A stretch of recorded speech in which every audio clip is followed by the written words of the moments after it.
अभय चौटाला 2029 के चुनाव के लिए बड़ी शिद्दत के साथ तैयारी कर रहे हैं। 2029 में न सिर्फ वो कांग्रेस को पछाड़ना चाहते हैं बल्कि बीजेपी के सामने सत्ता के पहले दावेदार बनना चाहते हैं। इस लक्ष्य को हासिल करने के लिए वो अपने पिता ओम प्रकाश चौटाला की जींद रणनीति पर गहराई से वर्किंग कर रहे हैं। और जींद रणनीति वो रणनीति है जिसके बलबूते पर ओम प्रकाश चौटाला बांगर के साथ साथ जींद के 70 किलोमीटर के एरिया में बड़ी पकड़ रखते थे, एक तरफा बढ़त रखते थे।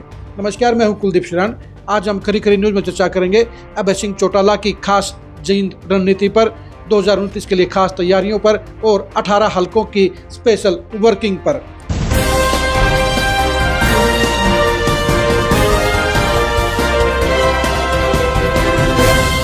जींद के चारों तरफ 70 किलोमीटर का इलाका ऐसा है जिसके ऊपर चौधरी देवीलाल और ओम प्रकाश चौटाला का सबसे ज्यादा असर रहा है। सिरसा जिले के बाद अभय चौटाला सबसे ज्यादा अगर किसी एरिया पर फोकस कर रहे हैं तो वो जींद एरिया पर फोकस कर रहे हैं।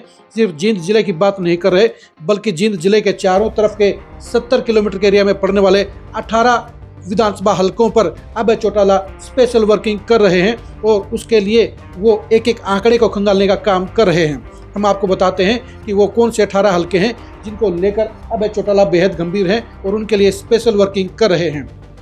फतेहाबाद, रतिया, टोहाना, नलवा, हांसी, नारनौंद, बरवाला, उकलाना, भवानीखेड़ा, लोहारू, बाडड़ा, दादरी, सफीदों, जुलाना, जींद, उचाना, नरवाना और कलायत। ये 18 हलके वो हलके हैं जहां पर हमेशा इनेलो का मजबूत वोट बैंक रहा है, जहां पर पिछले 4 चुनाव में इनेलो का एक बार विधायक जरूर बना है। यानी इनेलो इन 18 हलकों के अंदर मजबूत पोजीशन में रही है। पिछले 2 चुनाव में ही इनेलो के लिए यहाँ पर हालात खराब हुए हैं, लेकिन 2024 के चुनाव में इनेलो इन सभी 18 हलकों में वापसी कर रही है, क्योंकि 2019 में जो वोट बैंक जेजेपी के साथ चला गया था वो अभय चौटाला की मेहनत के चलते अब वापस इनेलो की तरफ वापसी कर रहा है। और यही वजह है कि इन 18 हलकों के अंदर इनेलो के लिए 2029 में अच्छी संभावनाएं नजर आती हैं और इसलिए अभय सिंह चौटाला भी इन 18 हलकों के ऊपर सबसे ज्यादा फोकस कर रहे हैं।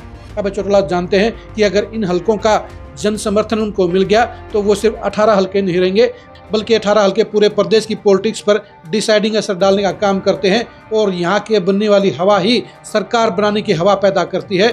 अभी 18 हलकों में से 10 हलकों में बीजेपी के विधायक हैं और 8 हलकों में कांग्रेस के विधायक हैं। खास बात यह है कि 8 में से 6 हलकों में कांग्रेस 4 चुनाव के बाद पहली बार विधायक बनवा पाई है। यानी यहाँ का वोट बैंक 2024 में बीजेपी के खिलाफ कांग्रेस के पक्ष में लामबंद हुआ था, इसलिए 6 विधायक बने हैं और ये 6 विधायक 2029 के चुनाव में फिर से हार सकते हैं और उनके हारने के कंडीशन में यहाँ पर इनेलो के लिए जीत की संभावनाएं बन जाएंगी। यही वजह है कि अभय सिंह चौटाला इन 18 सीटों को लेकर सबसे ज़्यादा सीरियस हैं और सबसे ज़्यादा प्लानिंग इन्हीं सीटों के लिए कर रहे हैं।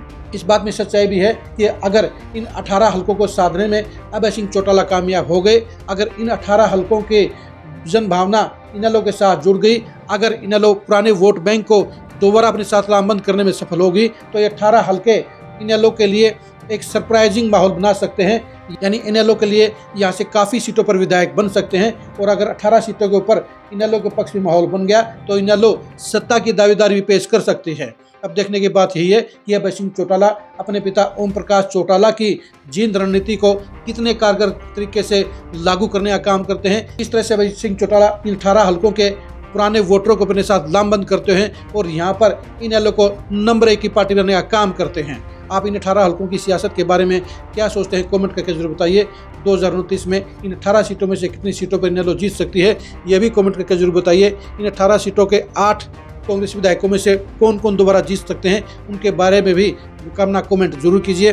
बीजेपी 10 विधानसभा हलकों में से 2029 में कौन से हलकों में दोबारा जीत पाएगी, इसके बारे में भी कमेंट करके जरूर बताइए। इन 18 हलकों की पॉलिटिक्स की एक्सक्लूसिव खबरों को जानने के लिए आप लगातार खरी खरी न्यूज़ के साथ बने रहिए। आप हमारे फेसबुक पेज को फॉलो कीजिए, आप हमारे यूट्यूब चैनल को सब्सक्राइब कीजिए। नमस्कार।